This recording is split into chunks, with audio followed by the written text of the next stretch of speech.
Okay, the place we're now standing on is called the Bund. I'm sure for many people coming to Shanghai for the first time, you go to the Bund, right? You're standing here, you look at all these architectures, and you look across the river to see where we call the Lujiazui. Today's walk is about the architectures around the Bund. I'm sure you've all got this little tiny map. I've got a bigger one. So we're gonna start from this building called the Bund 12, and then walk along the Bund till we reach the junction of the Suzhou Creek and the Huangpu River, and we're gonna end at one of the bridges on Suzhou Creek, where I think you could have one of the best view of the Lujiazui financial district. We're gonna have a group photo there, okay? The building we're now standing in front of, this one, if you guys can follow me, like step back a little bit, is the Bund 12. This is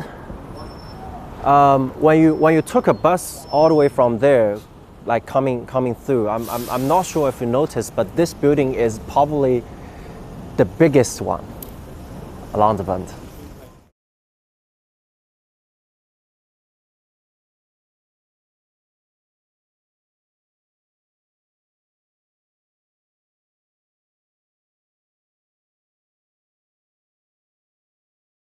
This is indeed the biggest building on the Bund.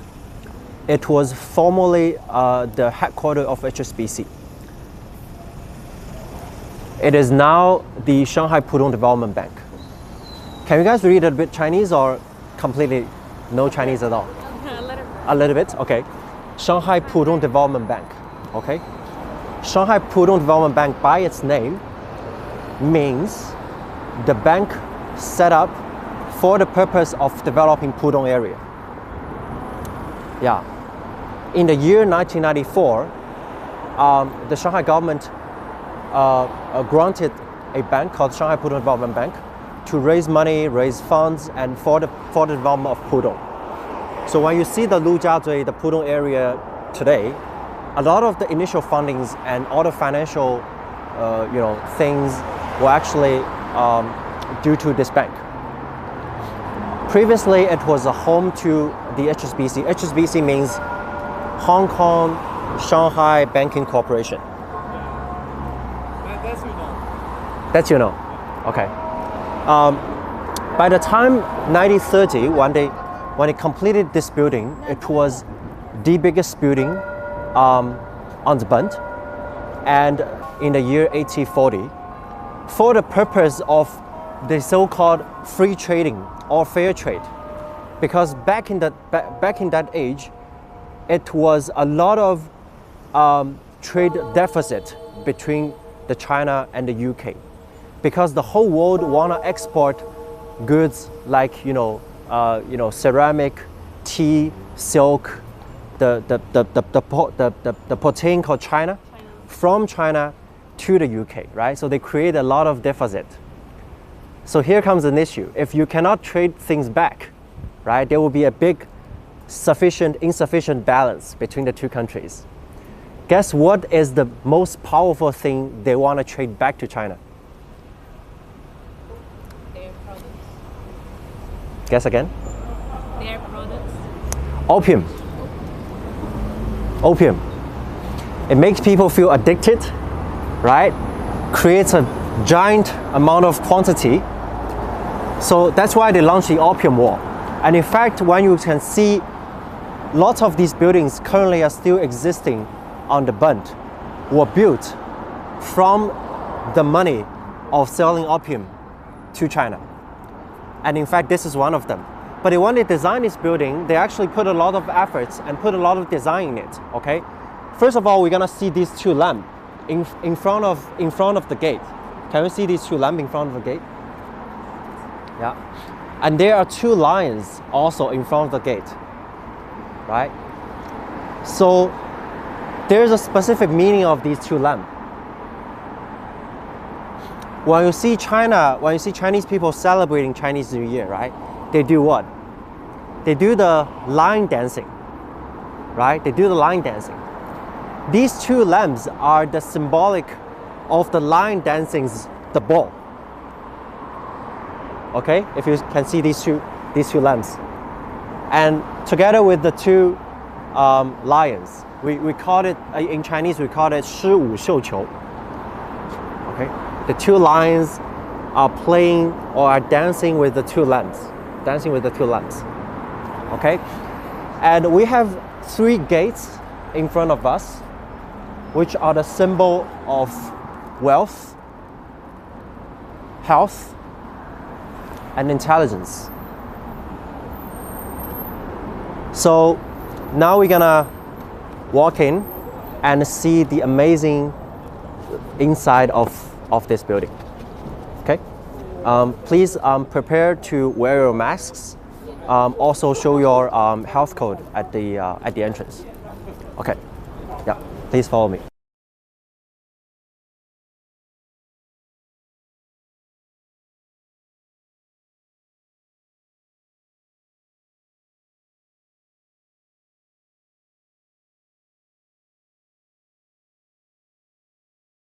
If you look up, you will see a very beautiful mosaic painting.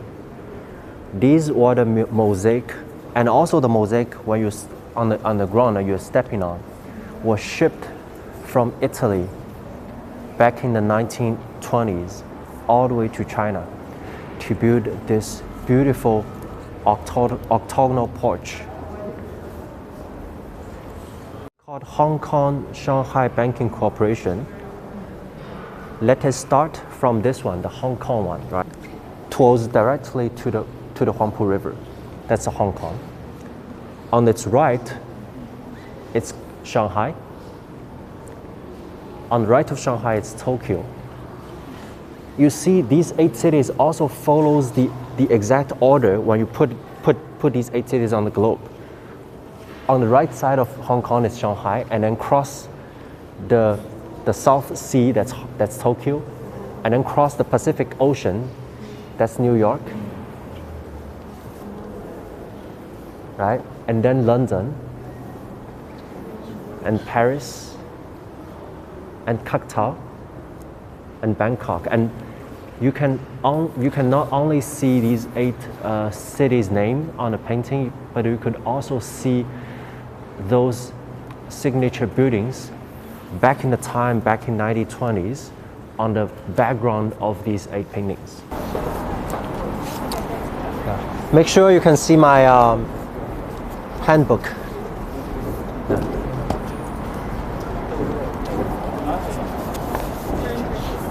So when you look at the coastlines of Shanghai nowadays, you can see the shape is very different from it used to be. This is the coastline of Shanghai 6,000 years ago, already covering the territory of the Shanghai now. So when people asking you, oh, so you've studied in Shanghai, right?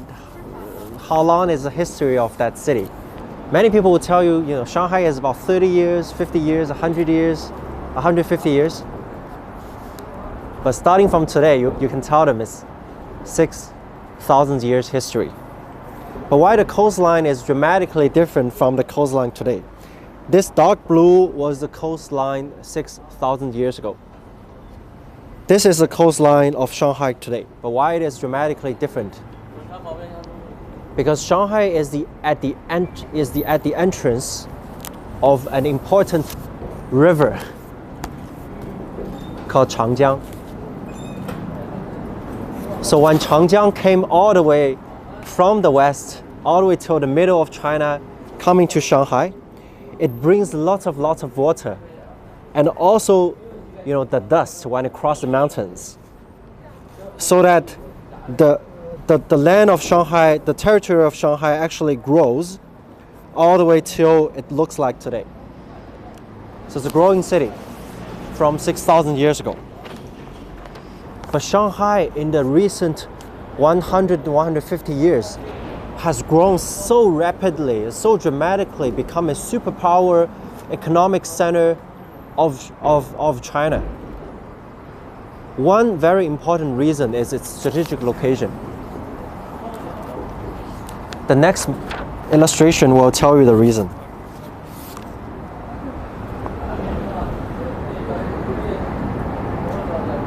Have you played the 弓箭? How to say it in English? Archery, right? Archery? Archery? Thank you. If you look at the coastline of China, and also the Changjiang, and also the location of Shanghai, it looks like an archery. Ship goods along the ship, through the river, through the creek, right? We use that to commute.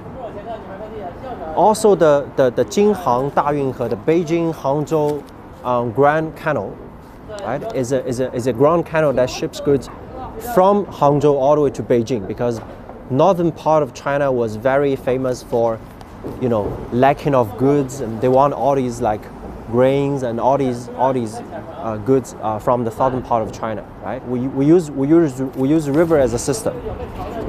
Let me show you one thing very interesting. Have you noticed the name of the road here in Shanghai? For example, we're now standing on the Fuzhou Lu, right? This is Fuzhou Road. The very famous shopping street is called Nanjing Lu, right? Nanjing Road. Why these names? These were the names that were named after the treaty ports. The very famous Nanjing Lu, the Nanjing Road, was named because of the Treaty of Nanjing. Also the Tianjin Road, Taiwan Road, Ningbo Road, Liuzhuang Road, the road we're now standing, the Fuzhou Road, were named after these treaty ports. So it's a bitter story. It's not a sweet story of us having this road. I think the government keep the name of the road to remind us the consequence of having wars, for us to say, let's cherish the peace and let's cherish the cooperation between China and all the other countries in the world. Talking about the British and the French coming to China and coming to Shanghai for the concessions and settlement, I've made this map as an illustration. So the name, so the alphabet A, B, C, and D were the sequence of the British later on, also with Americans, to take different territories as the formerly we call the British concession. Later on we call it international settlement. The number 1, 2, 3, 4, and 5 were the sequences of the French taking the territory of Shanghai as the former French concession. And you can see I've made the, if you want to take a photo, feel free. I've made a year here. So the first land over here, which is A, were taken in the year 1846. 3 years after the first Opium War, after they signed the Treaty of Nanking. 48, 63, 99. 1849, 61, all the way till 1914. And you'll see a circle here. This was the Shanghai Old Town, the Old Town of Shanghai, which now you have the Yu Garden. The Old Town was there. Okay, and you see how big the territory that the international settlement and the French concession. I found a photo of at probably the same place that we took off the Lu Jiazui in 1990. I want to remind you, 1990 is 30 years ago. There's almost nothing except for tiny warehouses. to see how this whole city changed dramatically under, we say, the 改革开放, the revolution and opening up policy over the past 30 years. I was born just right before that. Thank you very much. 1994, we have the first tall buildings on that. That's 1994. The Oriental Pearl TV Tower. Look how the city changed over the past 30 years. We're gonna wait a bit and then go on to the deck.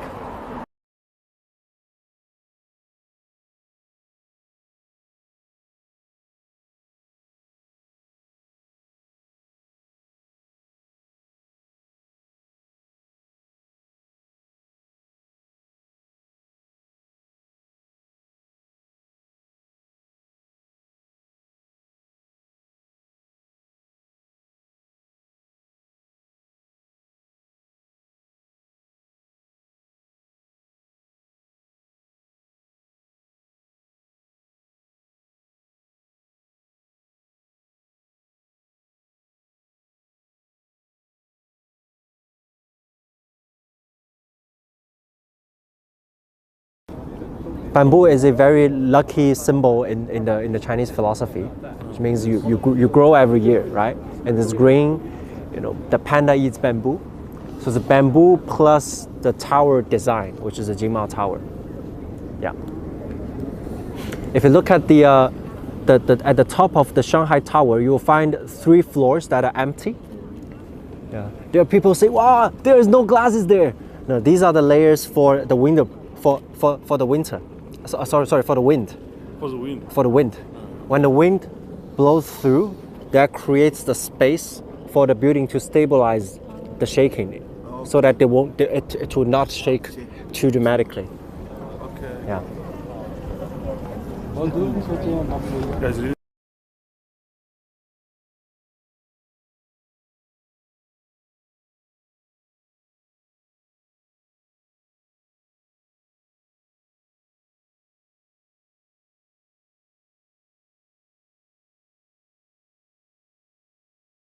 interesting. Very interesting. Yeah. Over there, if you got a chance, you must go and see. That's you see the MAP, the white one. Yeah, I've been there. You've been there? Yeah. Awesome. Yeah. It's a museum of Pudong. Yeah. Art Museum of Pudong. Okay. Shall we continue? Let's go.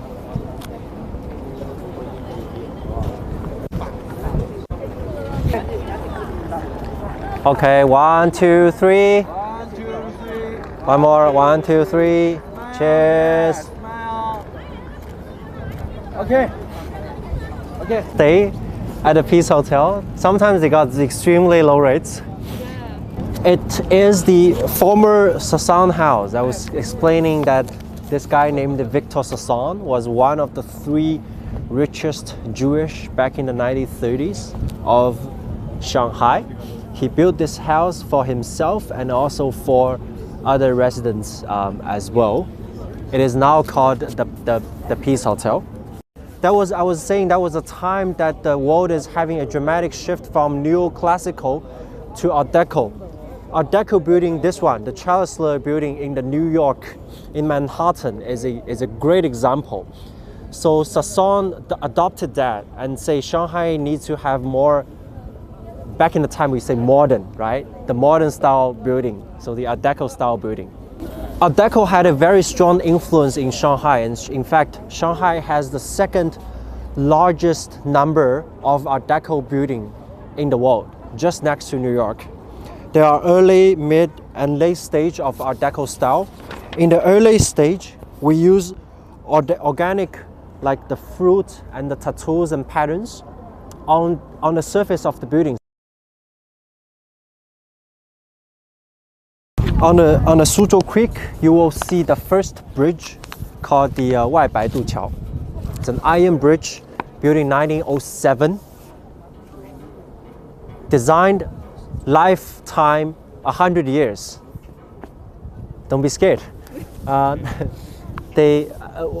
they actually send it back to the factory for maintenance so that it can last for another at least 50 years. I found a photo when they're actually taking that apart and send it back to the Shanghai ship factory for maintenance. Bridge, when it built in the 1907, was kind of a technology innovation because there was another bridge called Zhejiang Road Bridge. It was also the same material, right? But in slightly different shape. This one is the Pegram truss. That one is the Lenti truss. These are the two different shapes. Back in the time was the technology innovation. Beautiful. It's an iron bridge. But now it seems doesn't like an iron bridge because they painted a color on it. They painted a layer on it. And why is that? Because iron is afraid of fire.